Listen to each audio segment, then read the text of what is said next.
So I have to say, it is truly a privilege and an honor to see so many of you out here today. My name is Elliot Epstein. I was a 2007 New York City Corps member. Any New York City alumni in here? Woo! Right. Great. And during that time, I actually had the distinct pleasure of teaching at Success Academy when it was in its very early days. I since joined staff and was on the national recruitment team for 3 years, which was also an adventure and a wonderful experience. And I am now the director of talent at Success Academy, which is just a great way to sort of fully realize my commitment to Teach for America's mission. So I am so thrilled to see all of you today. If any of you have questions about Success Academy and potential opportunities, please come find me. We are also having a social event. It is available in the app, so you can all access that at 4 o'clock at Bobby Van's Steakhouse. And thank you all so much for coming. I am now going to introduce our Chief Academic Officer, Michelle Caracappa, who will tell you more about what we're doing today. Thanks, Elliot. All right. Hi, everyone. As Elliot said, my name is Michelle Caracappa. I'm currently the Chief Academic Officer at Success Academies. When I started at Success, I was a founding teacher, and I had come to Success Academies after 4 years of teaching. I was originally a Teach for America 2002 New York City Corps member, taught for 4 years at a school in the South Bronx, and came to Success. Actually, before I interviewed, before we had a school building, before we had sort of accepted a single scholar or parent through the lottery, before we had a curriculum, we sort of looked at each other after the first day of school and we're like, okay, what are we going to teach tomorrow? And certainly before, if many of you are from New York, it's sort of impossible to do your morning commute in New York City without seeing the sort of parade of blue backpacks throughout Harlem and Brooklyn and the Bronx. So before any of that, I had joined the Success team, and a lot has changed since then. But there are really two things that were consistent even from that first year in 2006. And those are really, in many ways, framing our session today. The first is that even before we had one school, the goal was to scale, to be able to really achieve excellent results and build excellent schools for kids on a grand scale. So before we had one, the goal was 40. Now we're up to about 35 in 10 years. The second thing that really stands out to me is that the mission for the last 10 years has really stayed the same. It's certainly evolved in terms of our ability to execute against it and what that looks like year to year. But we've always had this dual mission. And the dual mission from year one, from day one, has been to first build world-class schools that serve our scholars incredibly well, and two, to really change the rules of the game citywide, statewide, nationwide, to expand educational opportunity for the kids that we can't serve. And I think that what we really want to do today is to be able to unpack that a bit, right? So what you're gonna hear is you're gonna hear a bit about how we've tackled each part of that dual mission. What does it look like for us to engage in the work of building world-class schools? What does it look like to engage in the work of advocacy, of advocating for change? And so you're gonna hear a bit about both of those sides of our mission. At the end of today's session, you're going to get a chance to participate in a panel, or we will have a panel discussion, and we'd love to have your questions. So you'll see some folks coming around with index cards, and we're happy to have you pick our brains. We want this session to be helpful for you, and we hope that you take something away from it that you can use in whatever field you're in. How many of you are still teaching right now? All right, woohoo! How many of you are leading schools right now? Great. We can clap for them too. And how many of you are working in education in one form or another? All right. And how many of you are not still working in education but excited to learn more? Great, thank you. All right, so on that note, I'm gonna turn it over to our founder and CEO, Eva Moskowitz.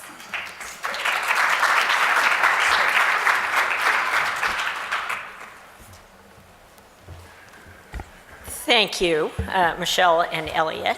But most of all, congratulations to TFA on its 25th. That's really a big deal. As someone who considers herself a builder, can you hear in the back? Oh, good. It's always marvelous when the technology works.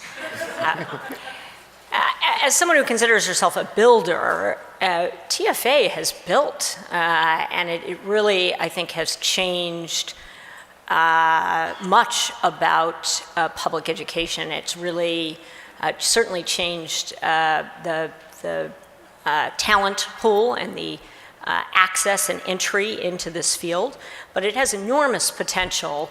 The next 25 years, I think, is going to be even bigger and better. And what Wendy and all of you have built together, I seem to be the only one who didn't go through TFA, but I have tremendous admiration for the work that the organization has done, and it certainly has contributed to Success's success. Not only is our head of talent at TFA, of course, Michelle, our chief academic officer, but our MD of schools, our first flagship school, Harlem Success Academy 1, is led by Ms. Danique Loving. We just got, our first high school is being led by Andy Malone, a TFA alum. Half of our 34 principals are TFA alums. So we would not be where we are today if it were not for Wendy's original vision and all of your participation. So it's a great privilege to be here today speaking about this crazy idea I had a decade ago. I actually had it a little more than a decade ago because, as some of you know, I was an elected official. I was the chairwoman of the Education Committee, and I tried to do district reform for about a decade. And it was very slow going. And I saw generations of children not getting the education that they deserve. I admire greatly people who are doing district level reform, but I wanted to go faster and get it right faster. And so I decided to start a set of schools, as Michelle mentioned. We opened our first school in Harlem, August 20th, 2006, with 165 scholars. Today, we're 11,000 students. We're serving 11,000 students, 1,400 special needs children across 34 campuses, pre-K through high school. And what's exciting is what we're planning in the next decade. We're planning on going faster. I know that scares my staff. But we are planning on going faster and delivering even better results. And I think it's important to talk about what we're aspiring to accomplish, because I think with all the opt-out rhetoric and so forth, while we believe in testing and we think it's important, as the mother of 3, I do not send my own children to school in order for them to get a test result. I send them to school to develop a level of learning, to have their intellectual curiosity developed so that they can go out and play during recess, so that they become lovers of art and music and sports and chess and debate and coding. We really at Success have a very broad vision of what it is we're trying to accomplish. And that also often gets misrepresented in the press, so I just want to make note of that what's so hard about what we're trying to do in terms of scaling and results is that it's not just about a set of test scores. It's really, how do you develop children of high moral character? How do you address their social and emotional needs while having very, very high standards for academic mastery? And I think one of the, aside from the talent that we've been able to attract and are still interested in attracting, I think we've been successful in part because we've put such a premium on engagement. And I think many schools treat children as a captive audience. They're there, whether they like it or not. And we have a very, very different philosophy. We think we have to engage our scholars. They have to want to be there. They have to be interested. Their imaginations have to be sparked at every turn. And it's hard to do that every hour of every day, 190 days a year, from pre-K through high school. But that is the goal that we have set for ourselves. We have simultaneously set ourselves the goal of changing public policy. And that is critical to our work. We're not going to scale without that. But even if we could, there are going to be hundreds of thousands, millions of children who are left out if we do not change public policy. I started from the policy side and kind of only got into schooling because of the barriers on the policy side. But I just want to make clear that for those of us who have joined Success, we take that dual mission very, very seriously. And we think that we're not really going to make the dream of TFA come true until we change the public policies in this country. And I believe that educators don't have enough of a voice at the table on those public policies. You know, because you've been in the classroom or you've led a school, you know that it's not just a question of resources. Resources, of course, are helpful. You know it's about teacher training, it's about leader training, it's about not being strangled by regulations that are really not driven or not really about children. If you take the special ed compliance machine, it's not really about serving that special needs child. So there's a lot of work to do on the educational front, on the public policy front. I thought I would just close with a really short video about what we're trying to accomplish at Success.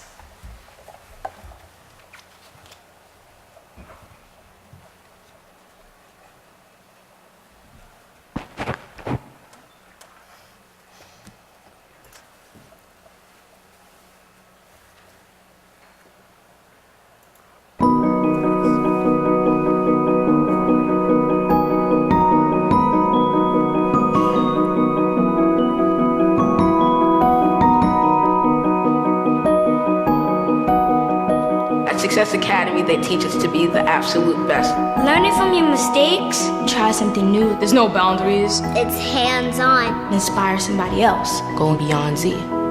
When I read, I feel like I know the characters personally. Most of the time I feel like I'm there and I'm not actually inside a room in real life. I feel like my real life is inside the book.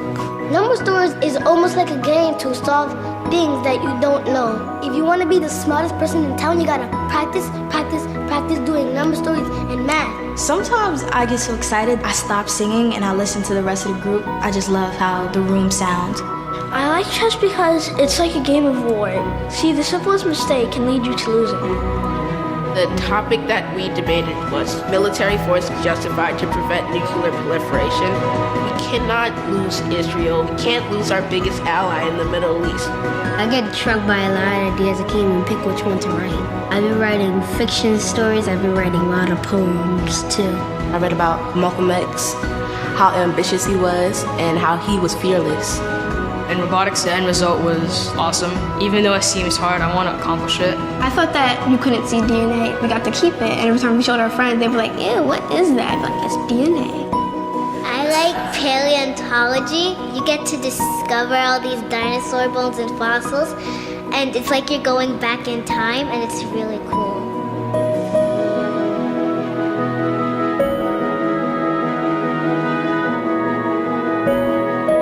Learning about history has given me a sense of pride. Debate is amazing. Science is learning and observing and concluding new things. All of this happens every day at Success Academy.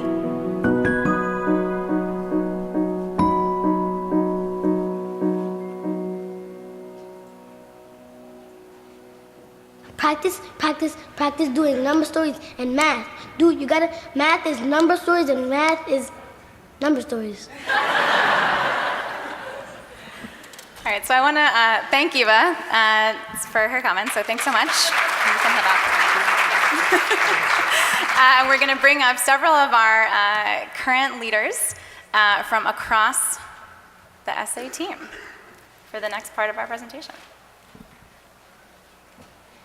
All right, so while they're getting settled, I'm just going to frame what's going to happen in the next piece. So we really want to take the time to dig in a little bit deeper into each part of our dual mission, right? Our first part being setting out to create world-class schools, and the second being to advocate for change on a grand scale. For each section, you're going to see a short video that gives you a little bit more insight into what it looks like on the ground. You're then going to hear from some of our illustrious SA leaders who also happen to be TFA alum, who are working in a variety of roles in our organization.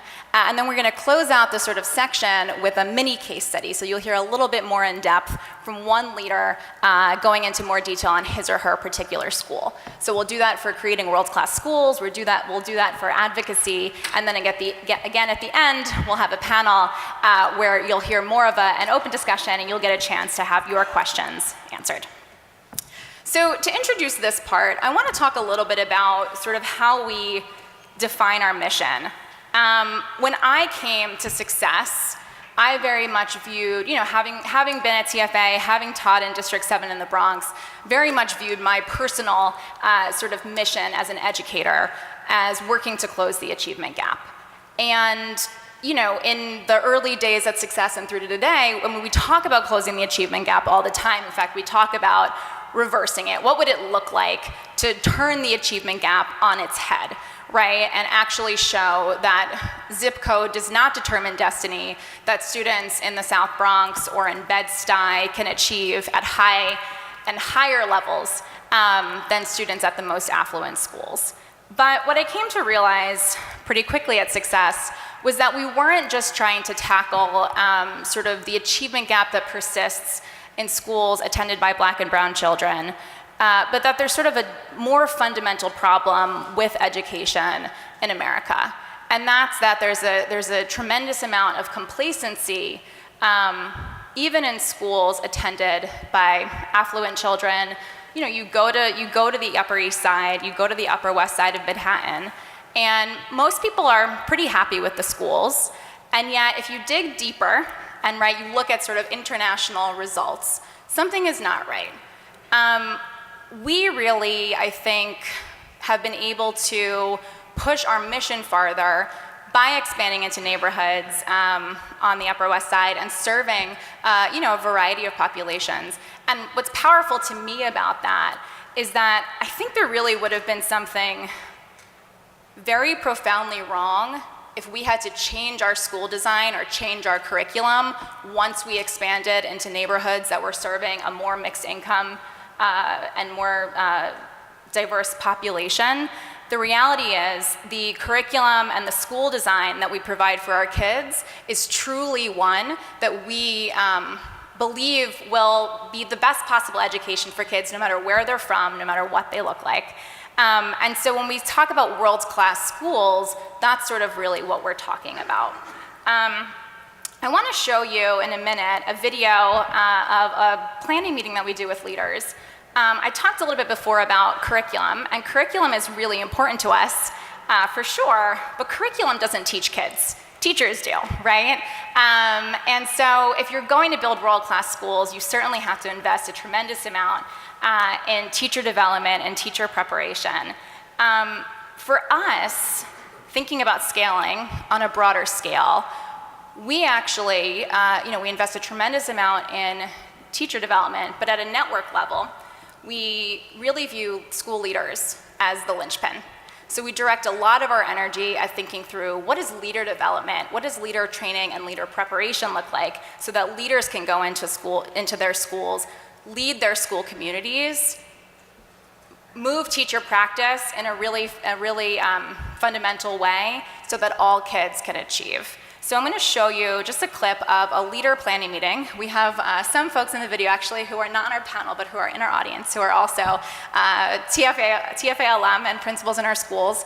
So this is just going to give you a little bit of insight into what it looks like for us to take on leader development. You're going to see a snippet of a second grade planning meeting. So I'm leading a group of leaders who are planning to turnkey a planning meeting back to their teachers. One other thing I want to point out, which I do think is small, but is something that's really important. A lot of leader training, I find in the education world, focuses on teaching leaders to go in and observe teachers and give them feedback on their practice. And certainly we do that all the time. You talk to anyone at Success and they're used to leaders being in their room, coaching them, talking with them. You're gonna hear about that. But we also believe that if you're only doing that and you're not doing work before the lesson ever happens, you are missing crucial opportunities, right? Planning with teachers, giving them the opportunity to practice before they ever do the work with children is really fundamental and is a core part of the way we develop teachers, and in turn is doing those planning meetings with teachers is a core part of how we develop leaders so that they can really be effective in their schools.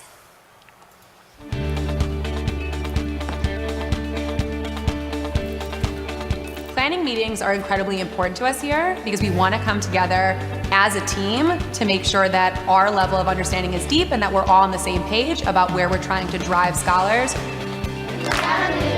There's nothing more important than in getting kids to fall deeply in love with books. You know what to do, you gotta do. You know what to do, you gotta do.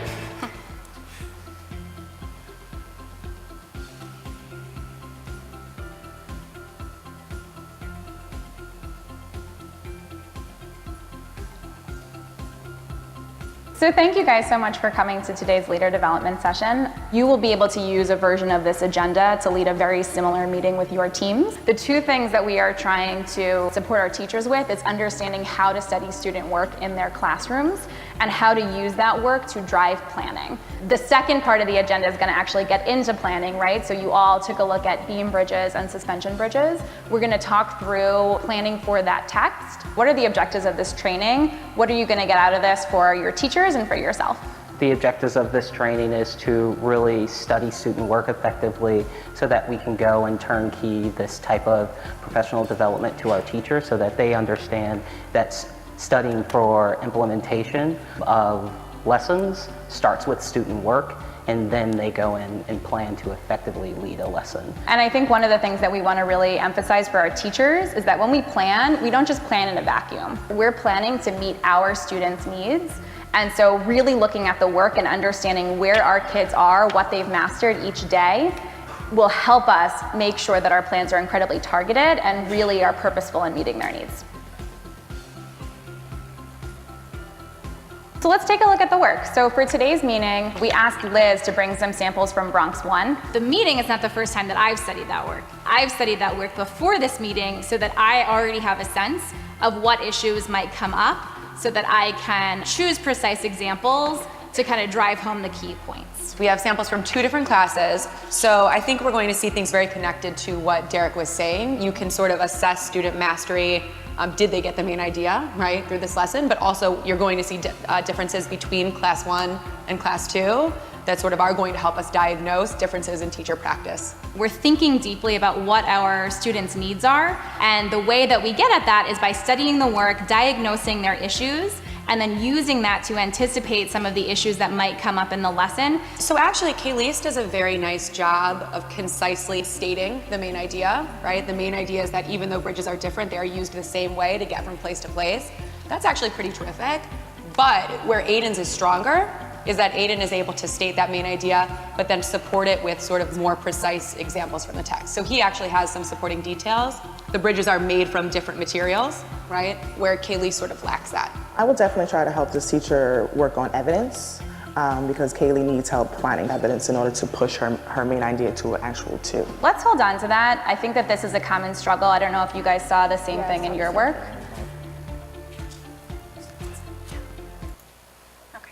So we'll pause there.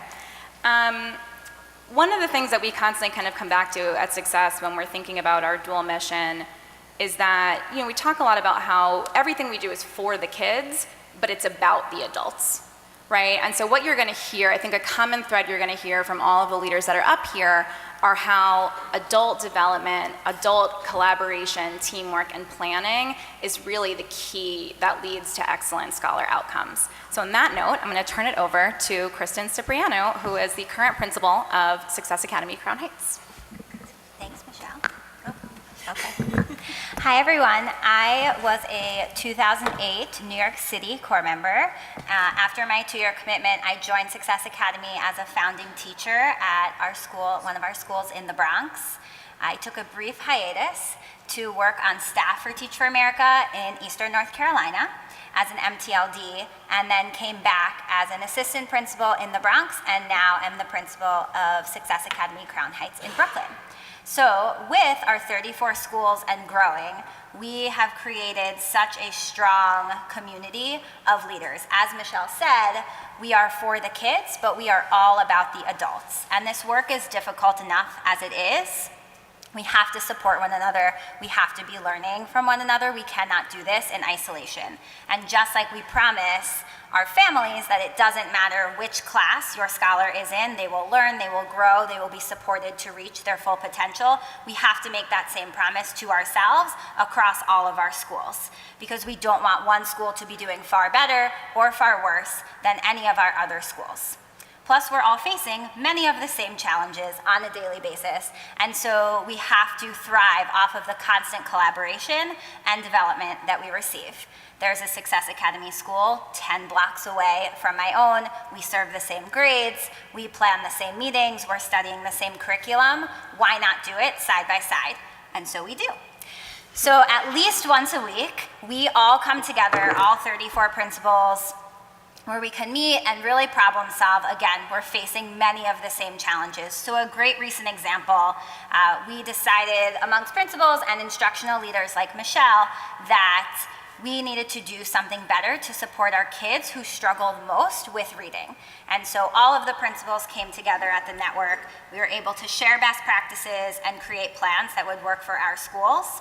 But we didn't stop there. The following week, we all got together again, but this time we got together at a school site so that we could observe a fellow leader implementing the first parts of her plan with her staff, and then we all got to go and practice in the classrooms, coaching teachers in the moment. And I really believe that without that time to plan outside of your school building and to practice with one another as adults, I would then not have been able to lead such an effective meeting for my team at my own school. And so it's opportunities like that where we really prioritize the adult learning and the adult practice that then leads to greater impact for children. Hi, I'm Courtney Sella. I'm a 2011 corps member, and I actually was placed at Success Academy at Harlem 2 as a 4th grade teacher. Now I work on the network on the middle school literacy team, and I support the 9 middle schools that we currently have. Today, I want to talk to you about scams. Now, you might have images of the copy room and the copy machine haunting your brain right now, but stick with me. I promise you it'll be worth it. So all the work that Kristen's talking about, right? Leaders coming together, planning, collaborating with one another is only possible because those leaders are looking at the scholar work. We deeply believe at Success Academy that the scholar work is a true reflection of adult practice. So to change scholar outcomes, we have to change adult practice, but before we do that, we have to look at the scholar work. And because at Success Academy, everyone's teaching the same books, everyone's taking the same tests, this is an incredibly powerful tool for us. And I actually want to share with you a very concrete example of what this looks like. So 2 weeks ago, our middle school scholars took an assessment, and within hours of taking that test, every middle school scanned scholar work samples into the network. I was then able to look at scholar work from all 9 middle schools and first think holistically. Okay, so what are the trends I'm seeing across the network? What's going well? What do I need to fix? What about the curriculum I'm creating do I need to change in order to best support kids in our school? Then I was able to drill down on each school and have similar reflections. What are the trends? And then what about the adult practice at that school do they need to change in order to help kids achieve greatness? Finally, all within 48 hours of kids taking the test, I set up 20-minute meetings with each of the schools in order to share my own reflections, hear their reflections about the scholar work, and then come together to really plan and come up with a concrete plan about how to change leader and teacher practice at their school.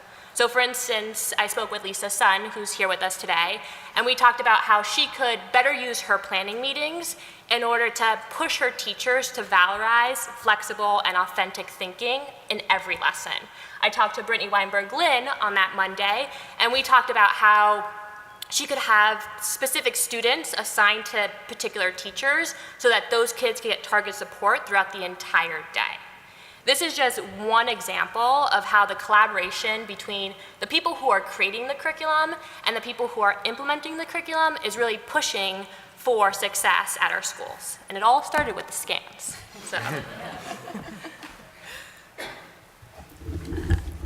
Hello, my name is Kayla Cobb. I too am a 2011 New York City Corps member, and I was also placed at Success Academy Harlem 3. Now I currently work at our network as an elementary school science associate. Science at Success is amazing. I love it. One of the reasons I love science so much at Success is because we really valorize science. Our scholars get science every single day, 5 days a week, beginning in kindergarten. Our kindergarten scholars were coding before it was trendy. Our scholars in kindergarten, they actually program B-bots, which are really cool, to learn the basics of coding, which they eventually carry on throughout each year in elementary school. As a science teacher at Success, I was a science teacher for 3 years at Success. I felt as if I was essentially the ambassador for developing scholars to build a joy of learning science in the curriculum through hands-on experiences each day. At Success, our science teachers have the opportunity to come together on a weekly basis to discuss the curriculum, to share best practices, and to learn new skills. Just this past Wednesday, we had our science teachers from across the network come together to discuss. We had a coaching and effective feedback session, and in that session, teachers got to learn the new skill, practice with each other, and then they're actually going back into the classroom to implement the things that they learned. Actually got an email from one of the teachers on my way here saying that she has already implemented the things that she learned in that session in her classroom. So in the 2 days since she learned the new skill, she's been implementing and it has been successful. So as the person who at the network is planning and leading these sessions with our teachers, I have the opportunity to not only see and teach these new skills to teachers, but I see the great outcome in the scholar work. So I know that what we are doing in our professional development sessions have been great for our scholars. Hello, my name is Brittany Weinberg-Lynn, and I'm the principal of Bronx 1 Middle School. And actually, I'm going to talk about the focus on adults in a slightly different way. I am a proud New York City 07 Corps member, and I taught for 2 years in the South Bronx, 2 years, 5 years, I guess it seemed like much longer, but 5 years in the South Bronx prior to coming to Success. And I had been at schools that were depressing and failing children, and failing not only the children, but the adults. There were defeated teachers and an air of unhappiness about the school that was not going to produce the results for children. I had also been at schools where there was an intense focus on academic outcomes, and there was still the same air of unhappiness from teachers and kids. I was looking for something different, and I reached out to a fellow Corps member and went to interview at Bronx 1 Elementary School. Michelle was actually the principal at the time. And I walked into the school building, and the walls are plastered with kid artwork, and there was a classroom singing, and I saw a child skipping down the hallway with a crown on their head, holding the hand of a teacher, parading work around. And I was confused where I was. And this was also in the South Bronx. And when I actually got to go through the interview process and learned more about Success, I realized what I had been missing and lacking in the schools I had been at was actually this level of joy, of happiness, and of fun. Not only for the kids in the school building, but for the adults, for the teachers, and for the leaders. That it was not uncommon to see singing, to see the skipping, the dancing, the crowns, what have it, throughout the school building. So I want to talk from the perspective of thinking really about joy. Joy for the kids, joy for the teachers, and joy for the entire school community, because that's what I believe has really been the focus one of the focus to really create the world-class schools. My fellow colleagues up here spoke about the academic outcomes. But I think just equally as important is our emphasis on a community of happiness and a culture of really love of learning. So I actually began, after that interview, Michelle actually hired me, thank goodness, and I began as a second grade teacher at Bronx One Elementary School. And I looped up and became a third grade teacher with the same group of kids. I also became a fourth grade teacher with the same group of kids. And throughout all those years, I realized that this joy thing was not actually just isolated to our school. It was something that was happening throughout the network. It was a real thing. And when we dug a little deeper and spoke as teachers throughout the network and realized that there were actual non-negotiables around joy that had to happen in every one of our schools. And that commitment was real. So I want to talk about just a couple of those things that we find that you will find in any Success Academy school that you walk into. The first one is field studies, field trips. Seems pretty common. They may happen in schools that you work in or you lead in. But we actually have the field studies happen 2 times a month in elementary school, once a month as they get older. And they range from apple picking to hay rides to ice skating to acting workshops at the Apollo. The range is quite large. But all of these field studies are really to support the kids' development and investing further in their love of learning. And as a teacher, it was something that I loved to participate in. And actually some of my fondest memories are, skating with my little Kayleen or my Justin, who could barely get up as he was trying to do his first trip on the ice skating rink. In addition, every school has spirit days every month. And the spirit days range from the traditional college spirit day and that sort of thing, but we've really expanded to every leader's interest. So we have the fancy schmancy day across our network, which is where the little ones dress up in their fanciest and schmanciest wear. There's lots of tiaras and little boys in blazers, which is quite cute. We have Freaky Friday, which is a new one that the middle schools are piloting, where the kids dress up like the teachers and the teachers dress up like the kids. So we'll see how that goes. Send some pictures. And all of these spirit days are really that commitment to joy. We also just had the 100th day of school on Thursday, where across our entire school, including the kindergartners, they dressed up like they were 100 years old. And that actually is my favorite. The little girls in the gray wigs and the old lady glasses. It was quite fun. So that was just another thing that I realized was happening across the network. That really was that commitment to joy. In addition, recess is actually part of our school day and part of our curriculum. Eva always says, you cannot take away recess. Recess happens every single day, no matter if it is raining, snowing, or it's sunny. And yes, I said snowing. So we go outside in the snow. Every single school across our network believes that we will go even if it is snowing so that we can have fun in the snow. Some of my fondest memories as a teacher are having snowball fights and creating snowmen with the kids and snow angel contests. So that's just another element that happens every single day to really infuse that sort of joy throughout the school day. And within our schools, we like to share the strategies and the tactics that we are using as adults to create more joy across our entire network. And we actually have a mailing list set up for this sort of thing. It's called the Joy ML, in order to share those great things in the same way that Courtney and Kristen talked about sharing and studying scholar work. That's what we're doing every day, but in regards to kid happiness, which sounds a little crazy, but that is one of the reasons why I really believe that we have such a joyful and invested community. So as I began as a teacher, taught my 3 years there, I looped up with the kids. I was a 4th grade teacher and decided to move into leadership. And I looped up with my kids again and again. I am now 5 years strong with the same group of kids. I was their 5th grade assistant principal and now their 6th grade principal. And as a principal and the leader in the building now, I really see that not only are those non-negotiables across the network, kind of promoting that culture and love of learning, but things that I do in my building every day as a leader to really put the focus on the adult happiness and the adult culture, because that's what trickles down to the kids.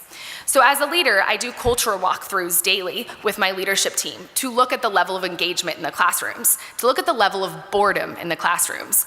It was mentioned a bit, but we view boredom as that is where you are going to lose our middle schoolers. I am a middle school principal, and sixth graders, like Eva said, are certainly not a captive audience. So we give feedback around engagement. We give feedback around whether or not those lessons were really boring or whether or not you brought some sort of joy into the classroom and really develops that love of learning. Also, every day as a leadership team, we talk about the adult commitment to joy. So we call it at Bronx One, all these spirit days and field trips are actually fundatory. It's mandatory fun because if the adults are into it, the kids are gonna be into it. So the spirit days are not teachers semi-dressed old, it's full out wigs and orthopedic shoes and that sort of level of commitment to making sure that it's fun for the kids. We are not above that. We are not above doing the fun things with the kids for the kids. So as I've grown as a teacher and a leader in this network, I have seen what it means to truly create a community of happiness, a community where kids want to come to school every day. We like to judge our kind of success around this with the idea that if they didn't have to go to school, would the kids still want to go to school? Would they still want to come to your classroom? And that is the bar that we are setting in our classrooms every day.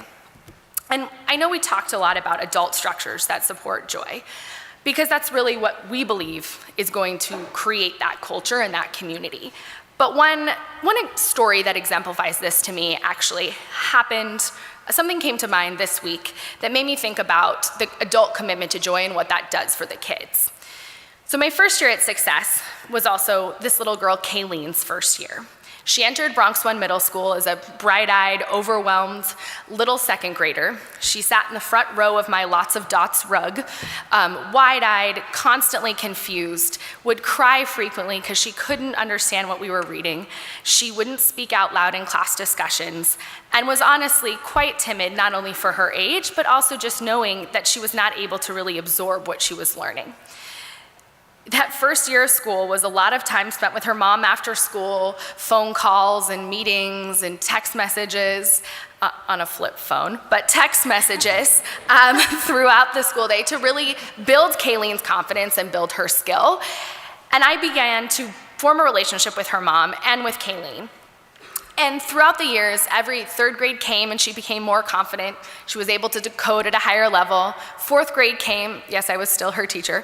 Fourth grade came and she was really able to participate in discussions and become a true leader in the classroom. And year by year, not only did I see her grow and develop with her investment in school, but her level of academic success. With that came her mom's level of investment. She was calling, they would frequently send me selfies of them in Barnes & Noble picking out their newest pick of the week. I actually have one from this weekend. Yes, I sent them a selfie back, but that continued. And this Thursday morning was the 100th day of school, and she walked through the gates up to shake my hand. She had on a scarf covering her half of head of rollers, a la grandma leaving the salon. She had a cane and the glasses, and as she shook my hand in her best old lady voice, she looked at me and she goes, "Miss Weinberg-Lynn, it actually feels like I've known you for 100 years. And she did. Kayleen, it certainly felt like she had. And just to sum it all up, I think this story shows to me that when the adults are committed to the joy, the kids are too, and that joy is to truly invest them in a lifelong life of learning and life of loving, both themselves, as Eva said, to be exemplary model citizens, but also to continue and spread that sort of love and learning anywhere that they go. All right, let's give a round of applause for our world-class schools panel. All right, thank you very much, guys. And as we transition, our advocacy folks are going to come up in a moment, and I think if our highly technologically sound index card system for writing questions, if we can get that up and running. Maybe it's already up and running? Oh, great, okay. So if you have questions in prep for our panel, you can definitely pass them in, because we're excited to hear from you. So our advocacy team, why don't you guys come on up?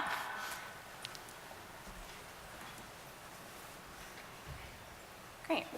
So we talked a lot in the last piece here about the first part of our dual mission, about what it looks like to work day in and day out to create world-class schools, which, by the way, we don't think that we've done it yet.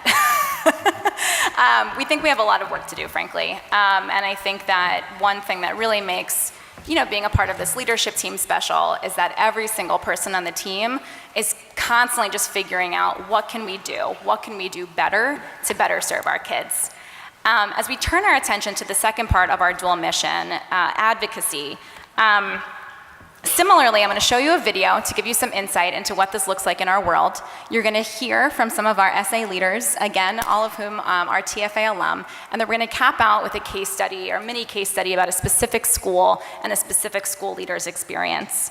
I think one of the most amazing parts of being at SA is that we truly do mobilize and invest all of our constituencies in fighting for change. And so in this video that you're about to see, you're going to get to hear from some of our most important constituents, our parents. In Harlem, when I was growing up, it's not like the schools of today. When I graduated from high school, I didn't have the true ability to read. The system pushed me through. My granddaughter's reading. She reads better than her grandmother. Success Academy and charter schools are so more advanced. If we would have had those type of schools when I was growing up, I think I would have did better than what I'm doing right now. When I started on the journey with Success and my son, I really didn't know how things were going to go. But as Dean began to change and flourish, I just felt completely indebted to Success for all the hard work. So I knew that anything that I can do to give back is something that I wanted to do. When I first started at Success Academy, I really didn't know much about the charter school systems. And it was really those parents that really paved the way and showed me the importance of showing up to public hearings and going to rallies and speaking and even writing letters. You have to understand that charters are not guaranteed their spaces at all times. Your school space is not always guaranteed. So it's always good to stand up for other schools because you in turn may need that support one day. Even if my son were to graduate tomorrow, I would still encourage parents to rally. But I want to make sure that even my 2-year-old son can be afforded the same education that his older brother received. If we're experiencing these wonderful outcomes with our children, we need to remember that there are other parents outside of these schools who are still waiting. Unfortunately, not every child in New York City has access to really great education. You have children that, depending on their zip code, depending on their borough, may not have access to great public schools. We have to make sure that we have options for these children. Whether you're a grandparent or an aunt or an uncle or a friend, we all have children in New York City that we care about and want the best for. I think we all, as a community, owe our children a future. When I went to Albany the very first time, I met a mom who said to me, "Where's your scholar?" And I said, "Bergen Beach." And she said, "I fought for Bergen Beach. You were there because I fought for you. And I didn't know you." And she said, "What you can do is fight for those who you know need a place." And so I told her, from one parent to another, that I would do that. You know, as individual citizens, often we can't change that much in our lives. We don't have that much power, but I can make my voice heard in a way that might help a school open up in my neighborhood, to enable 1,000 children a year, maybe, to get opportunities that they deserve, that all children deserve. Talking to elected officials was something that I never thought I would ever do in my whole life. But to go up to Albany and be able to let them know the enjoyment I get of seeing my granddaughter read at 6, something I couldn't do at 6. I need you to be involved. I need you to come out and rally when we go to Albany. I need you to call your family, your cousins, your brothers and sisters, and get them on the bus to go with us. You can always make a phone call. You can always email. You can always talk about it on blogs and social media. You have strength in numbers, you have power in voices. It's not always big interviews and, talking to thousands of people. It's reaching individuals and telling them your story. My name is Susan Schroeder. Leanne Jackson. My name is Melissa Livingstone. My name is Mama D. And I'm the proud parent. I'm a mom. I'm a grandmother. And for me, advocacy means to stand for one common goal. Raising awareness. To make sure that all children get a great education.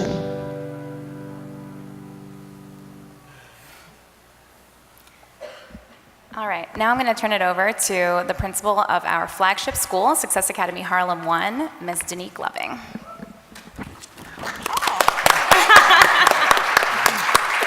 I feel special. I also feel old. I am a proud 1991 Corps member from Los Angeles. Which simply means on the 100th day of school, I just literally came dressed like this.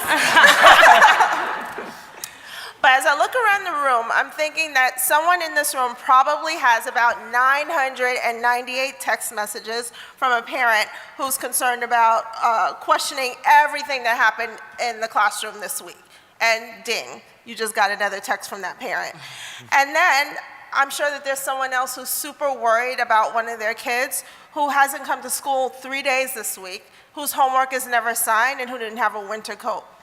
And there's probably someone else in this room who's licking their wounds because they got cursed all the way out on Friday by a parent who was unhappy, much like I did back when I was 6 weeks into my mastery teaching at Altadena Elementary School in Altadena, California, where I thought that because I had so much experience with my little core stint over the summer, and it was October, and I decided to tell a parent what I knew about parenting because their homework wasn't done. And much like whoever's licking their wounds today, I got cursed all the way out. But there's one thing that all of these parents have in common: the angry parent, the helicopter parent, the seemingly absentee parent, is that all these different parents that you encounter, they all have one thing in common. They all love their kids, and they want to make sure that their kids have better than what they had. They want to make sure that they are fully invested in their kids' future.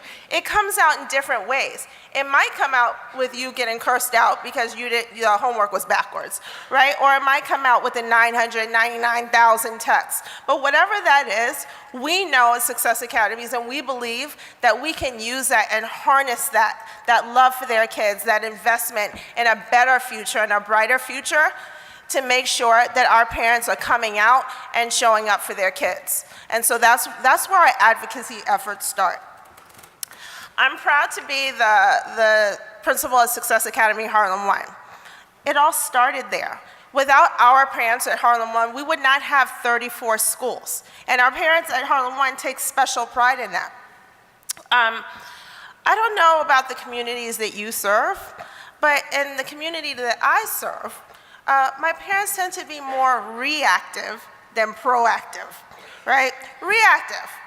First thing Monday morning, 17 parents are in the office complaining maybe about homework, maybe about they don't like the new schedule, but they're reacting to something, right? If you look at these pivotal times in our country, you see people reacting to things that are happening to brown and black boys and men and children all across this country. We're being reactive to it. What we're trying to do at Success Academies is to have a culture shift and to make our families proactive. We make sure that they understand that outside of our walls, there are people in power and who are making decisions that do not care about our children. They don't care what kind of education they're going to have. They don't care if their school's closed. They don't care if on 116th Street in Harlem, there's a school doing wonderful, wonderful things, but on 115th Street in Harlem, there's a school where nobody, not one child, can perform on grade level. And these people are making these kinds of decisions about our children. The children that we go to work for every day, the children that we make sure that we're up. We work 9 to 12 hours a day. Our parents work very, very hard to make sure our kids are in school at 7:15, and we cannot allow people outside of our walls to be making decisions about our kids and about what kind of future that they can have just because of where they live and where they come from. I coined a theory about this. It's called the turn down for what theory. I hope you wrote that down. Turn down for what? Why should we turn off our voices when and make other people's voices more valuable than the ones that serve our children? Why should we turn down and accept anything that anybody wants to give to our children? We're not going to do that, and that is how we get our parents to come out. It starts with being accepted to the lottery. As soon as I meet my parents, that's one of the first things that I talk about with them, is that I need for you to show up. Not just show up, but show out. Show out to the entire world how beautiful and how worthy all of the children that we serve are and how much they deserve. And they need to know that their voices count in making sure that our children are served at a high level. That's why our parents go to Albany. That's why we rally. That's why we get everyone to sign these petitions, right? So if you can harness that turn down for what? If you can take the parent that's so willing to curse out the secretary at the front desk, is complaining about the homework, and harness that energy into making sure that they're being proactive for our community, proactive for our Black and brown children, proactive for all of the things that we work for. This work is hard. Very, very hard. Nobody in here gets up at 6 o'clock in the morning for nothing. Nobody in here is copying homework and buying paper when you have to buy your own paper and crayons for nothing. We do this work. We don't believe that we can do it without our parents, and we make sure that they're inspired and invested. And it looks very different, and it looks very different depending on your role. As a senior leader in a school, I make sure that I'm communicating with my parents about what our needs are. We can't do it alone. We understand that in order to provide a world-class education for all of our children, that we have to be all in and they have to be all in. I have meetings with parents. We do phone calls. We have family advocacy nights. More importantly, I have to get my teachers on board. Some people just want to come and think that, oh, I love kindergartners. I just want to work with them. No, no, no. At Success Academy, you don't just get to play cutesy with children. We're expecting, no, cutesy, they're cute. We have pre-K for the first time this year. Oh my, all I want to do is pinch cheeks all day. No, not pinch, not pinch. I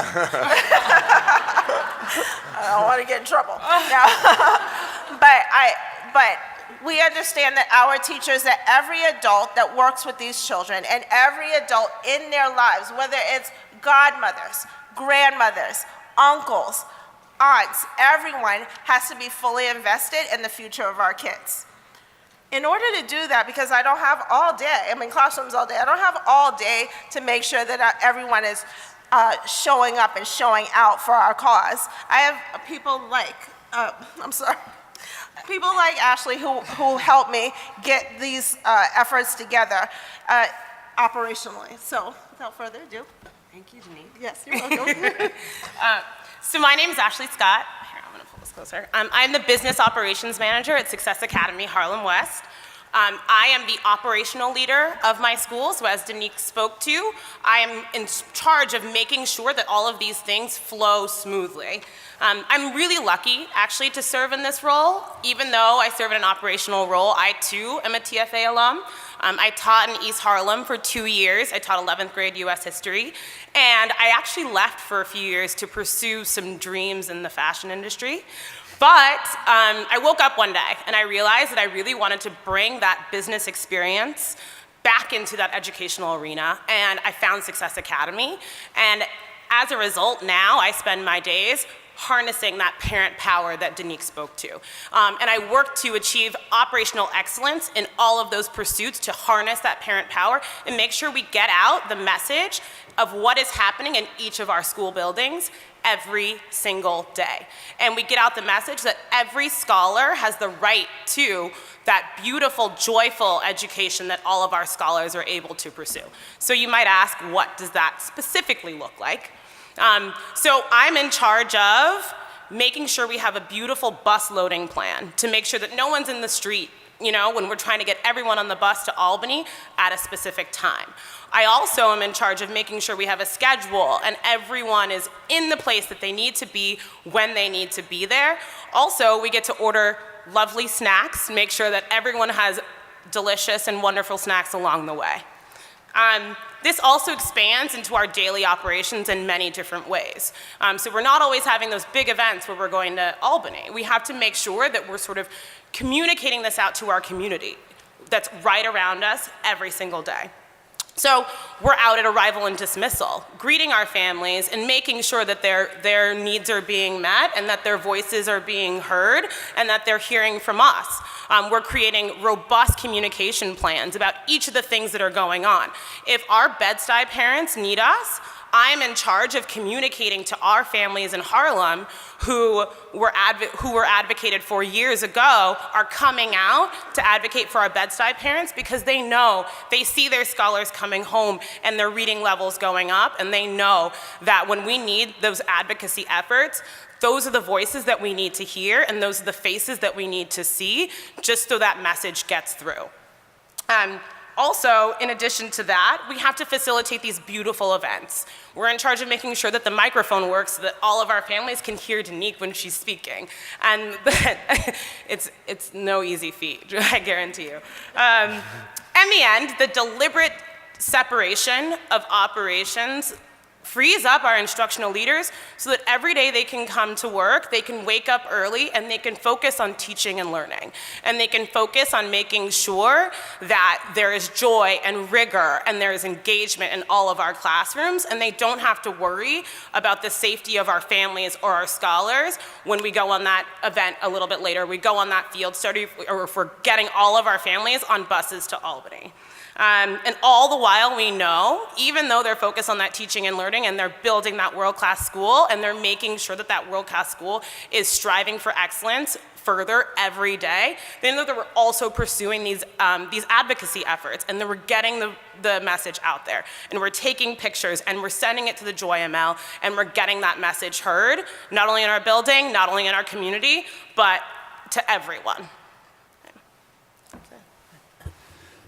Hi everyone, my name's Andy Malone. I am a 2008 Mississippi Delta Corps member. Any Delta Corps members? Yes, that's really great. Okay, I'm thrilled.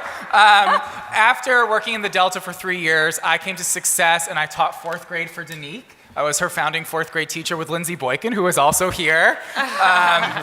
And I'm here today to talk to you about a case study in what I guess one might call an advocacy crisis that occurred to me as a middle school leader. So I, like Brittany, followed this group of 4th graders for the past 5 years, and I was their middle school principal for 3 years. And in February of 2014, so 2 years ago, we got news from the mayor office in New York that our co-location agreement for the following year had been revoked. And for those of you that are not privy to the crazy real estate game of New York City, most of our schools are co-located. So they share, 3 to 4 schools will share one building.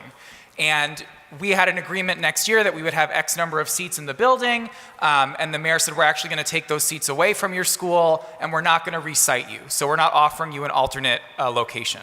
This, in effect, really was going to shut our school down because either we would have to find private space and pay for it, or the kids would have to all go to different schools, and the application window for anything except their zone schools had already passed. So it was pretty much a death sentence for the school.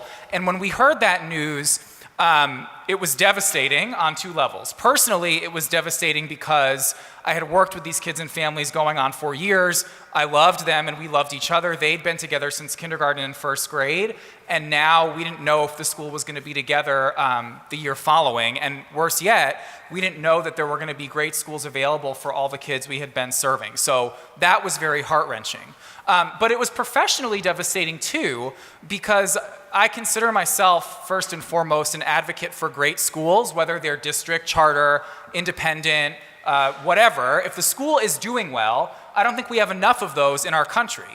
And so if the school is succeeding, I think we need to be celebrating and supporting and learning from those schools. And Harlem Central, my middle school, was definitely succeeding. We had been top 1% in New York State for math, top 3% for English. My sixth graders had actually been the #1 scoring math cohort in New York State the year before. They had the highest pass rate of anybody in New York, including gifted and talented schools, for a non-selective population. So as an educator and an education reformer, it was shocking to me that this school could face closure. You know, what kind of system were we working in? And my school community felt exactly the same way. We all felt this fiery, deep need to advocate on behalf of the school that we had, and also to really protest that this could happen to a school that was thriving. And so as soon as the announcement happened and hit the press, it was like 11 a.m. that Thursday, I had parents coming into the building pretty much right away. We had a press conference that evening and a parent meeting that evening, and we began to strategize. And really, the most amazing thing happened in that parents really began to say, this is my strength, this is how I can help. And for the next month, while the kids were learning in classrooms, the parents were literally in the hallways in the main office, and they were finding a way to advocate. Some were writing op-eds, others were giving interviews to major media outlets. Some of them had started a change.org petition and were using social media to spread the cause and going door to door in their neighborhoods in New York. Some of them were working with our teams in planning to go to Albany and thinking about which legislators they could talk to and trust to get the word out. It was just this phenomenal all hands on deck approach. And the community had really come together to make sure that we could not fail, because there was no other option than this school staying open the year following. I really think that what happened to Central and the way that parents rallied during it was a result of everything that Danique and Ashley and my colleagues before me were talking about.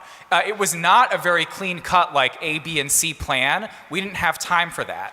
But because we had a school model that we believed in and that we loved, and because for years we had built relationships with the parents where we knew how to communicate effectively, and we had really practiced advocating at rallies and other petitions and other means, when crisis came, we were ready.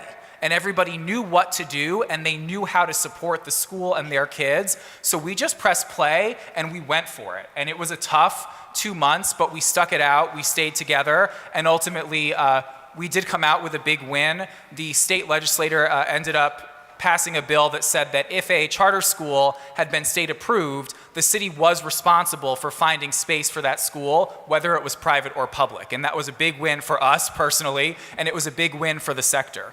And I think it was really, for me, the whole dual mission in action. We advocated because we loved and believed in the school design, and we advocated because that had been a part of the model all along. And I just think that it was a tremendous victory in the face of a real threat to a school that I loved deeply and believed in. All right, let's give a round of applause for our advocacy panel. All right, and we'll get set up for the last part of our presentation, which is just a panel discussion. So Ashley's gonna step down. Thanks so much, Ashley. And we're gonna invite a few more of our leaders up. Eva's gonna come back up. So Danique and Andy, you guys are BFFs by now. In addition, I will just, why don't you guys introduce yourselves? So. Hi everyone, my name is Kia Hufane and I am a TFA Philly 08 core member and I am the current proud principal of Success Academy Harlem Central, which is the middle school that Andy was speaking about earlier. Hi, my name is Lisa Sun. I was a New York City 2010 Corps member. I was actually placed at Harlem 2. I also worked on New York City regional staff for a year and then was the assistant principal of Harlem North Central and have been the principal there since 2014. Great. Great, so we have about half an hour for our Q&A. So this question addresses some of the recent media. We've been in the news a lot, if you have noticed. So the question is to discuss the criticism that success pushes out students who may receive low scores. And I saw a similar question that got at this idea of, how would you respond to criticisms that we are not serving all kids or not serving children with special needs or who are lower achieving than others? Danique, do you want to start with this one? Sure. I'm especially sensitive about the criticism that we don't serve special needs children. At Success Academy Harlem 1, not only do we have a third of our classrooms are special ed classrooms, ICT, which serve 40% of the kids in those classrooms have IEPs, but I also have a 12-to-1-to-1 program in my school, which is dear to my heart. I think that what separates us in the way that we educate our special ed students is that, one, we strive to identify any needs that they have early in kindergarten, in first grade and second grade, because the point is not to have them in special ed through high school. The point is that we want to catch it early, and if it's something, if it's speech or something like that, where we can actually, those services very early on, we can graduate our kids, then that's the point. We don't believe in the fact that you can get extra money for servicing kids with special needs. It's not about the money. It's about serving kids, meeting them where they are, and getting them where they need to go. In addition to that, our approach to serving our special needs scholars is a little bit different. In some schools, what will happen is, because especially in 12-to-1-to-1, there's 12 kids, so you'll put one really experienced teacher in there, and then someone else will be with that teacher who might not necessarily have as much experience, but it's supposedly easier to manage 12 kids. What we do differently is we put our most experienced teachers in our 12-to-1-to-1 program. And it's hard. I would love to have Candace Seagrave, who's my lab psych teacher, in a classroom with 35 kids.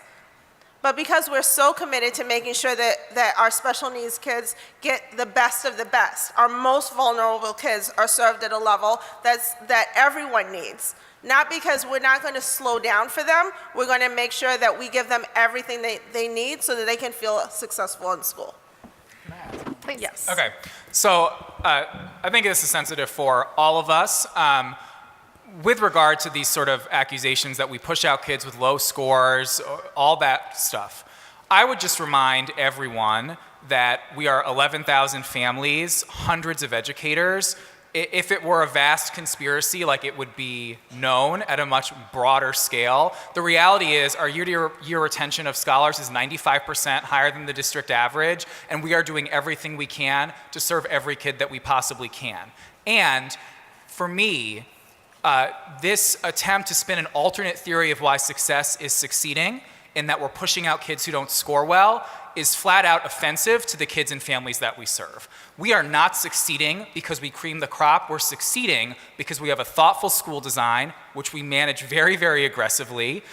We have a really rigorous curriculum, and we work very hard to get great results, and the results belong to the kids and families even more than us. They're the work of a lot of diligence, and so to suggest otherwise, it has been so disheartening for me to watch that play out in the media, because there are big parts of the design and the reasons that we do succeed that are not getting coverage, that are actually game changers. So I just feel the need to say that while I have this platform. Thank you.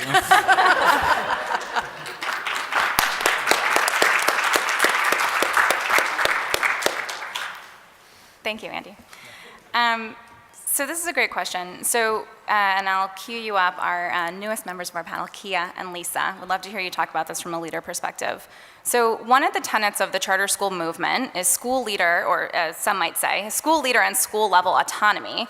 Yet success seemingly has achieved results by standardizing a great deal of what happens in its schools. So the question is, how do you balance giving leaders, or I guess as a leader, how do you sort of balance, or how does that play out, the sort of appropriate level of autonomy in your school, right? Your ability to really lead and own your school with the need to standardize what works across your network, across the network. That is a great question, so props to whoever wrote that.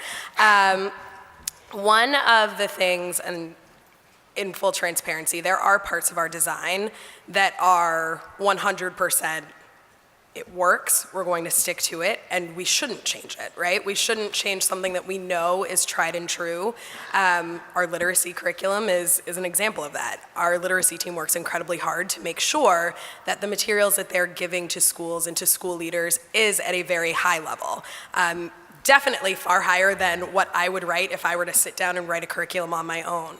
So there are parts of our design that we do feel need to be streamlined across all of our 34 schools, but there are plenty of opportunities for leaders to infuse their own flair into the middle school and elementary school and now high school designs. And so what's really fun about Success is that when you walk into any of our schools, you can see the personality of the leader who runs that building.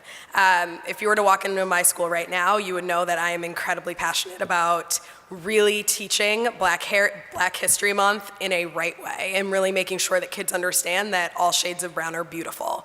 And so our bulletin boards are decorated in kente cloth, and there are sections of our school that are dedicated to different civil rights movements and different parts of African American and even Hispanic heritage, because we believe that we want our kids to see people who represent them on those bulletin boards and that are being celebrated.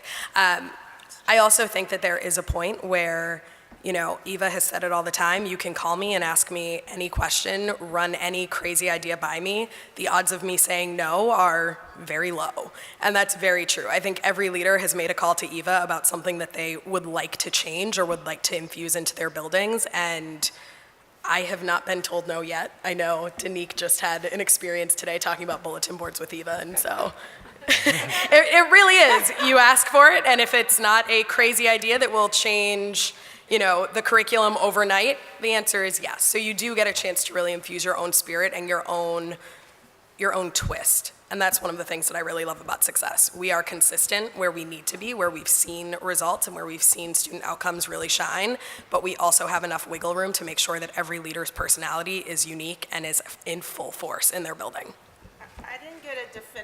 I didn't get a definitive yes about replacing occupational therapy with horseback riding for my 12 to 1-to-1 kids. I got a maybe. It's probably good to use this room as an opportunity to just publicly air that. Lisa, do you want to add on? Yeah, this is a really great question, and I'll just speak briefly because Kia touched on a lot of these points, but I think there are two core beliefs that we have, and I know that the consistency across schools is something that maybe a lot of people misunderstand. So number one, we believe that our school design is what is going to allow us to really build world-class schools. Like Michelle said, we don't feel like we've gotten there yet, but the design is, we try to make it better every year. And the design is really sacred to us. I was a core member placed at Success. I learned teaching and learning from Success. I didn't learn it, from sitting in a classroom in a graduate school. I learned it working with the design every single day. And now, actually, we are rolling out middle school choice to our families. So we're telling parents you can have the option of where you want to send your child to middle school across all of our different geographical locations. We want to promise them that they're going to get the same educational experience at every school that they send their kid to. It is unfair for one school to be performing better than the other, especially when we know the system already has schools drastically performing at different levels across the street from each other. So I think that's one. But the second, which I've always really appreciated about Eva's vision, is just that it's the people that make teaching and learning happen. That's where the magic is. And actually just last week, she was standing in front of all the principals and said, we don't believe there's one type of really great teacher. Like a teacher could be really, really shy and be totally magical. Another teacher could be someone that you hear down the hall every day because that's their style and be really magical. And I think there's this recognition that the person's individual authenticity is what brings the magic of teaching and learning. So like Kia said, I think every school ranges in terms of the style of the leader and the teachers who are there, but all of those teachers and leaders are really committed to our sacred school design. I would just add that I think people confuse a high-performance culture and accountability with top-down. Just to be really, really clear, the first school was built with 85% TFAers. At that, when we only had one school, Michelle was very involved in school design. All the leaders here and on the previous panels, we do school design together. They come up with ideas of things that need to be changed. I run ideas by them. We're thinking a lot about how to perfect the school design. What is working for kids, what is not working? What is working for teachers, what is not working? What is working for leaders? You may have read in the Times that we recently made a pretty significant change in our school schedule. That happened as a result of a lot of conversations. Do all kids need to be in school for a very long period of time? Or in fact, do we need to differentiate because some kids need a lot more time in school than other kids? And that was a conversation that we had together. And I think one of the reasons success is as successful as it is that all ideas are welcomed and we're always reflecting on how to improve the design. Great. So the next question, there's a couple questions sort of along these lines related to discipline. So I'd like to hear a few leaders talk about sort of, you know, what are our discipline policies? One questioner commented on sort of sweating the small stuff, right? This has sort of come under fire lately. How much how much of our success would we attribute to sort of disciplinary practices, sweating the small stuff? And I guess sort of along the lines of some other questioners, sort of what that we see reported in the press is to be believed and what is not. Andy, do you want to take that one? Sure. What is to be believed and what is to not be believed? It should not be believed that, you know, success is a group of adults that like just loves to make kids miserable at the expense of academic results. That's totally preposterous. It's quite the opposite. I, like Brittany was saying, and many of us actually chose success because the commitment to joy was so palpable in the design. The mandatory recess, the mandatory field studies, the art, the music, the 2 hours of electives. I mean, it was just, I could tell that a mother had designed the school when I walked into it. A very intense mother, but a mother nonetheless. So that is not to be believed. I think that definitely we do believe that what we call active learning, you know, classrooms where every kid is paying attention and listening and speaking, that is absolutely very important with us, and I would publicize that north, south, east, and west. It's something I learned from Danique, how to build a classroom where you can get every single kid listening and talking and thinking has a dramatic influence on results, and we know that by looking at comparative classroom data. It is not always the most intellectual teacher who has the best results. It is not always the best planner that gets best results, which is something, I was a really good planner and my data was terrible when I got to success. We find that it's teachers who have that, but they also know how to engage their kids in the room and not in anything else and expect all the kids to be on a good, rigorous task. It's fundamental. It's so important. But we want to get there without making school miserable at all. And so that is, that's the journey. I think that definitely as teachers try to master that, we have some who go too far in the direction of you know, just compliance for compliance's sake, or they try to get it and they're not there yet. And then we have others who do it really quite well. Lindsay was a phenomenal classroom manager because her expectations were precise and she was the most loving, amazing person. That's really what we're striving for. It's not to say that we have it perfect and there aren't rooms and moments where people do get, you know, quote unquote too strict, but that's not like what we think makes the room great. It's that all the kids are invested in the same goals and working on rigorous tasks and having fun doing it. So that's how I would summarize it. I think it's one of the great joys of the job to try to build a building where that's true, room to room to room, and to do it with high schoolers. How's that? But that's a separate conversation. Great. Anyone else want to jump in, or we're good? Okay. So this is interesting. A couple of questions, I think, responding to just the, there's a lot of initiatives, a lot of different things happening at all times. Obviously lots of different opportunities for talent development for the kids. So a couple questions along the lines of sort of, how do we manage all of the initiatives, the projects, the field studies, all these different things? How do you sort of manage that in a way that's not going to overwhelm teachers, but instead and we get a little overwhelmed at times, but instead that they feel like they can really focus on improving their practice as teachers. Do you want to take that one, Kia? Sure. Great.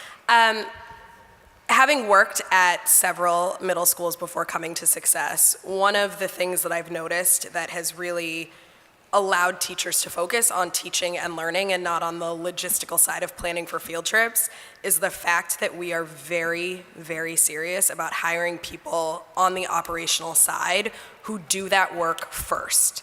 And they are the unsung heroes of our schools. I would not be a successful senior leader if it wasn't for my business operations manager. She's somewhere in here, and she is just phenomenal. But they do the planning for us first. They meet with us, they talk us through what they're thinking and what they want to show our scholars. We just took our scholars to an acting workshop at the Apollo Theater in New York City, and it was an unbelievable experience. But I was not the person who planned it. My operations team put it together. They were the ones who came up with the critical path and the minute by minute of where our scholars should be and what our teachers needed to do. And by having people who are doing that first for us to help us out means that we can really focus on making sure that our teachers are focused on in the moment classroom scholar development and that we're focused on making them the best teachers that they can be. So it really is an all hands on deck feeling because there is a lot. We constantly have 75 things that we're juggling, and really knowing that we have an operations team that is there to help us out and to make sure that they carry the burden of the very basic logistics that I am not a logistical person whatsoever. So it's very nice to have someone who is on my team who can make sure that it runs smoothly and then can talk me through anything that I need help with. Great. And Lisa, can I ask you to build on that just from the perspective of a teacher? Right, like what is it like to be a teacher in your first year of teaching at Success? I thank God that nobody was asking me to videotape myself in my first year of teaching when I was a TFA core member. So what was that like being in a classroom at Success in your first year?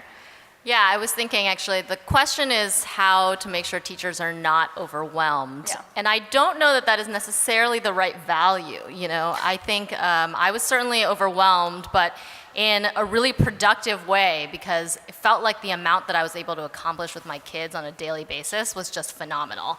And here was this school that supported me in developing their cultural competence and also making sure that they were healthy in February because I had people giving me ice packs and hand sanitizer and also providing me with curriculum. And it was a lot to juggle, but at the end of the day, it's about the 27 faces that were in my classroom, right? And they had to live full lives. And it was my job to make sure I facilitated that for them for the 8 or 9 hours a day that they were with me.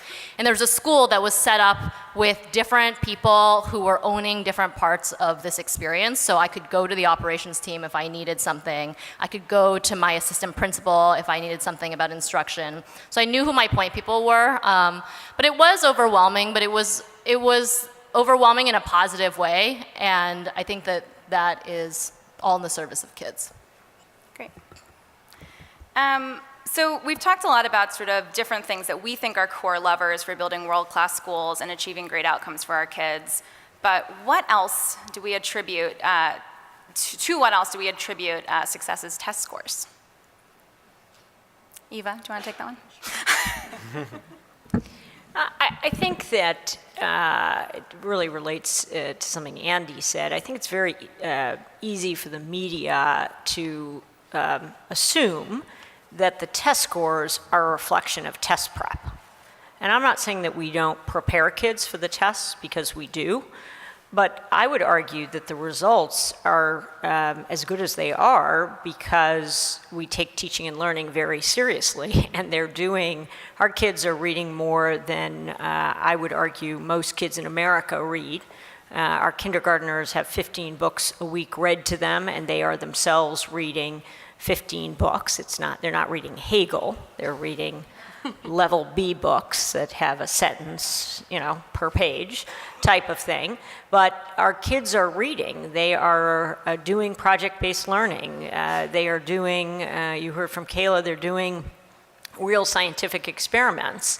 They're reading a tremendous amount of nonfiction. They're writing. So part of it is, the answer is, and I think for political reasons, no one wants to admit that we get the good test scores because we educate kids well. How about that for an explanation? It's really important that is foundational, and particularly with Common Core.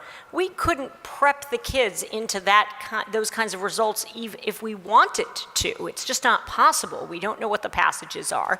The kids have to be able to read a poem and have ideas about what's going on in that poem. So I think that's part of the explanation. I think another part of the explanation is, we take mastery very seriously, and I think somewhere along in America's history, we kind of started to believe that self-esteem comes from somewhere else. And we've created a culture where kids want to achieve. And that's like radical. They want to achieve, they care about achievement, and not just absolute achievement, they care about their growth. Carol Dweck would be very happy with us, I think.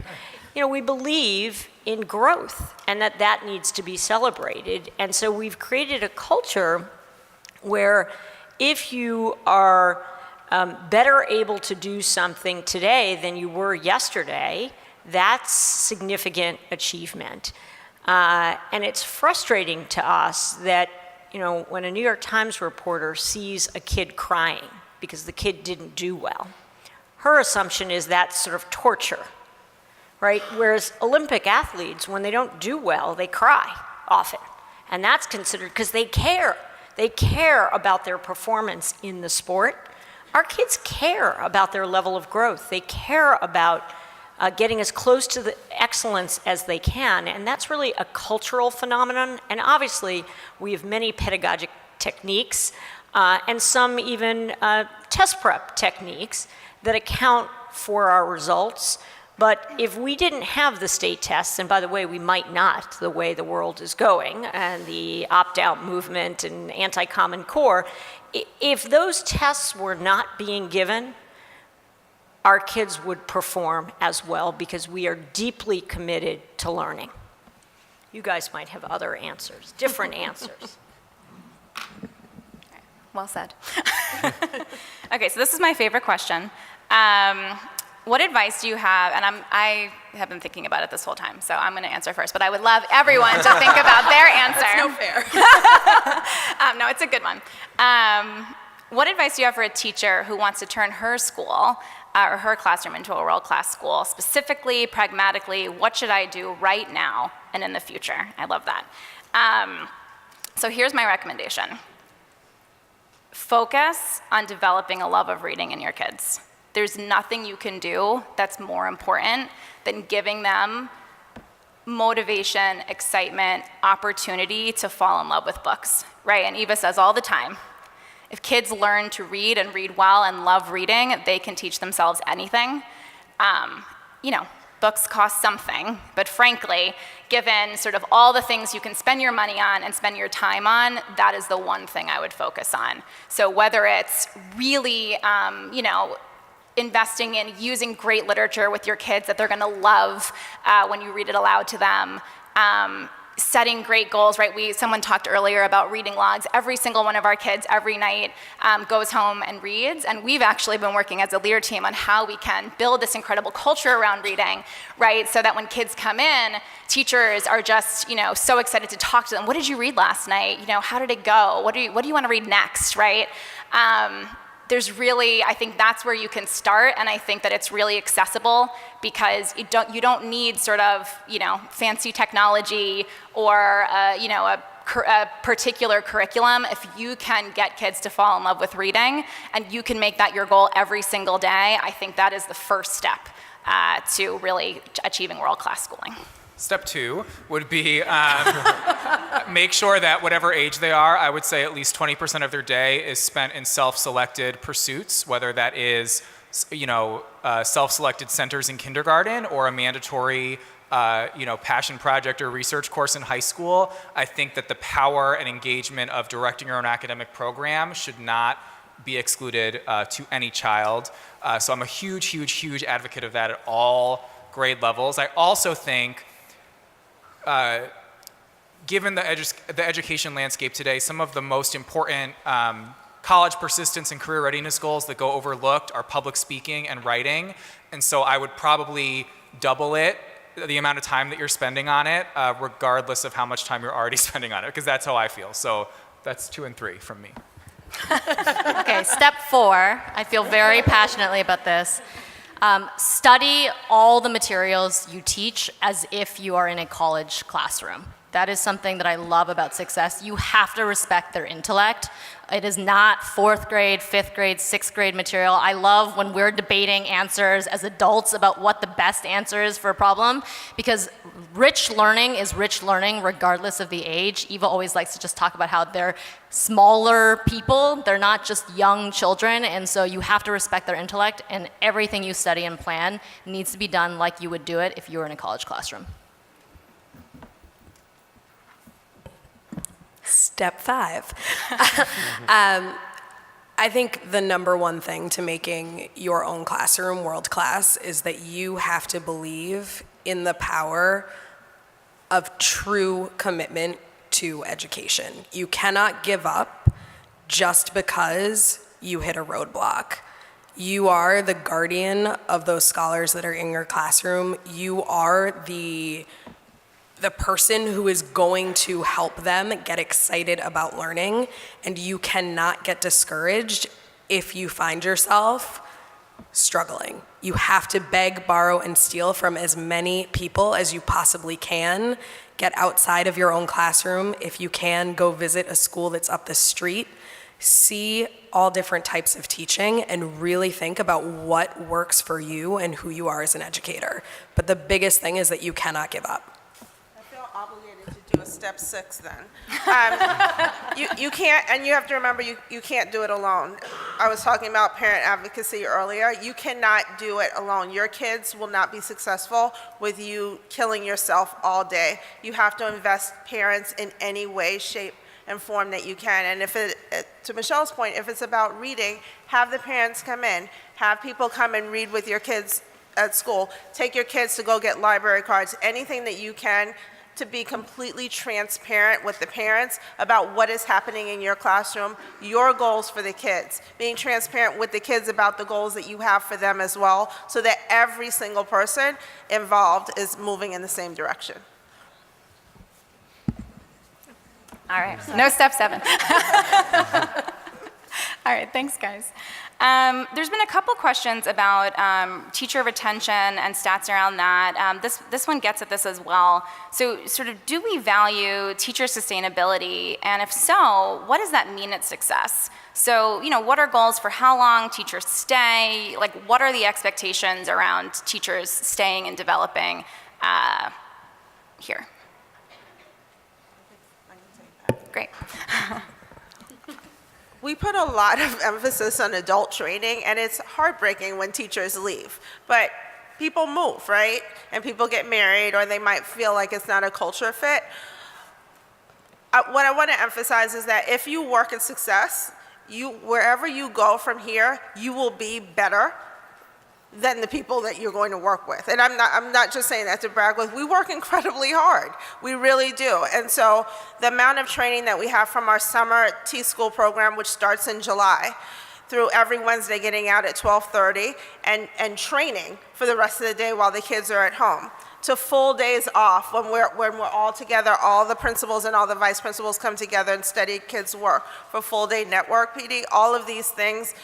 We're hoping by investing this much in our teachers that they will stay. But life does happen, right? And it is valuable to us to have people stay, because we're going to open up more schools. We're not just going to be 34. We're going to be 110 soon or something, right? But I think you cannot, when you think about things like retention, you also have to be practical. You have to decide, are people the right fit for your school? And they have to decide the same thing. So I think that there are things that you can do to make sure that you have a low attrition, but some things are unavoidable. Great. Do you want to add? I would just say our teacher retention rate last year was 85%. So that is something to celebrate. I think the newspapers make it sound as if, because it is a hard job, and it certainly is a hard job, that somehow people are leaving in droves. That's actually not the case. Now, these days, the economy has changed, right? It used to be the case until sort of 1970 that people spent their whole career in one organization. Now, people want a promotion in 6 months. Has anyone experienced that? That it's a different world, and people are not committing to teaching for 20 years. They're making a 5-year commitment, a 3-year commitment, a 4-year commitment. But from our perspective, we've put a lot of training into teachers and invested tremendously. And so in our ideal vision, not only would people stay a long time, but they would teach different grades, right? If you're a first grade teacher and you then teach third grade, you really understand where the kids are going. We have found that we've taken elementary teachers and moved them to middle school. We've taken middle school teachers and moved them back down to elementary. And it makes for a much richer understanding of the intellectual and developmental trajectory of students. And so our goal is to retain teachers as much as we can. And I'm very proud of not only the adult learning that we've created, but frankly, things like our benefits package, our paid maternity, paternity leave policy, what are we doing now? We do exercise at the schools because nobody can get to the gym. I think we have a pretty robust, not to mention, by the way, compensation, which we're very proud of our compensation for teachers. Our view is we want to pay them as much as we possibly can because they are doing the labor of educating our students. And when people are critical of compensating educators, I'm always saying we should pay them as much as we can. This is the most valuable service to society, perhaps other than protecting the safety of citizens and our nation. Other than that, this is an incredibly important profession, and we should compensate our people as well as we possibly can. All right, so we have time for one more question. It's our final question. I think it's a powerful one. What role do teachers of color play at Success Academies in educating students of color? And I saw there are a few other thoughts on just diversity and, is that a value for us, having a diverse teaching staff or having a staff that looks like the children that we're educating? I'll start with this. It's one of my I don't know if we're going to be able to favorite fully topics. answer this in 1 minute, but. Yeah, okay, I'll go fast. This is one of my favorite topics because we live in New York City, right? It's very diverse. We serve a diverse school. I think that before you look at someone's color, before you look at their background, you have to decide, does this adult put children first? And that is the #1 question that I have in my school. I happen to have a very diverse staff, but the one thing that is the same about all of them is that they will always put children first. And I don't personally believe in interviewing people just because of their color or their background. I want to hire the people that are always going to put children first, whether they're purple, polka dot, black or white. It does not matter. I can hire teachers that look like me all day long, but if they're not doing their job and they're not studying the kids' work and they're not showing up for work on time, then that's a problem because our kids aren't being served the way that they need to. And that always will come first in my book. Do you want to? I would just say that I certainly agree with what Danique said. For the organization, it is a tremendous priority. It is a tremendous concern. Our talent team does an extraordinary job trying to increase diversity. And we have, over the last 10 years, we have significantly increased the diversity. And I think the next 10 years will show that we're going to increase it even further.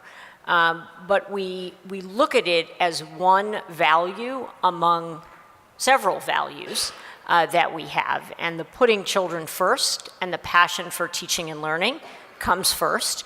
But it takes resources and infrastructure to have a much broader outreach. And so we're very excited as we go to 100 schools, serving 50,000 kids.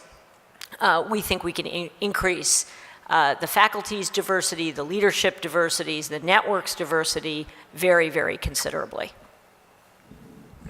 Great. Well, thanks everyone for joining us today. Let's give a thank you to our panel. And I'll have Elliot close us out.